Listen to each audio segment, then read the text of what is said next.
The Tale of Jolly Robin, Chapter 2. Learning to Fly. After Jolly Robin had gulped down the fat angleworm with which his father had coaxed him to leave the nest, he clung desperately to the limb. With no food in sight, he had plenty of time to look about him and to be alarmed. The day was not gone before he had a great fright. He tumbled out of the apple tree and fell squawking and fluttering upon the ground. Luckily, his mother happened to be at home. She went to Jolly at once and told him not to be afraid. "Nothing will hurt you," she said, "if you'll only keep still. But if you squall like that, the cat will find you." It may seem strange, but his mother's words frightened Jolly all the more. They scared him so thoroughly that he stopped making a noise anyhow. And that was how he learned never to talk when he was on the ground near a house where a cat might live. "Now," said Jolly's mother, as soon as he was still, "I'll teach you a new game. Just watch me." And spreading her wings, she flapped them and sprang into the air. Soon, Jolly was trying to imitate her, and it was not long before he found himself gliding a short distance, skimming along just off the ground.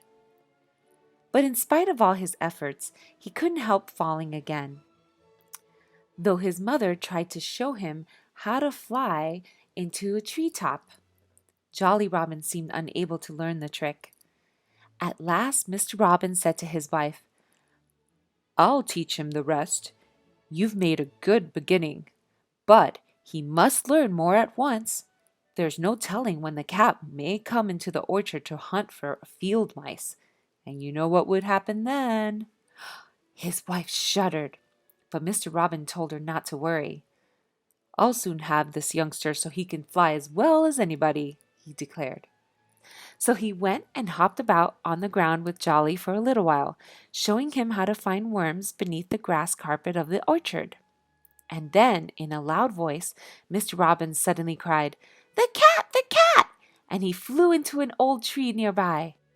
Jolly Robin had never seen Farmer Green's cat, but he had heard that she was a dreadful, fierce creature, and when his father shouted her name, Jolly was so startled that he forgot he didn't quite know how to fly. Before he knew what he was doing, he followed his father right up into the old apple tree and perched himself on a low branch. That was the way he learned to fly, for he never had the least trouble about it afterward. And as soon as he realized that he had actually flown from the ground to the bough, he was so pleased that he began to laugh merrily. As for the cat, she was not in the orchard at all. Indeed, Jolly's father had not said that she was. You see, he had played a joke on his son. Now, up to that time, Jolly Robin had not been named. You must remember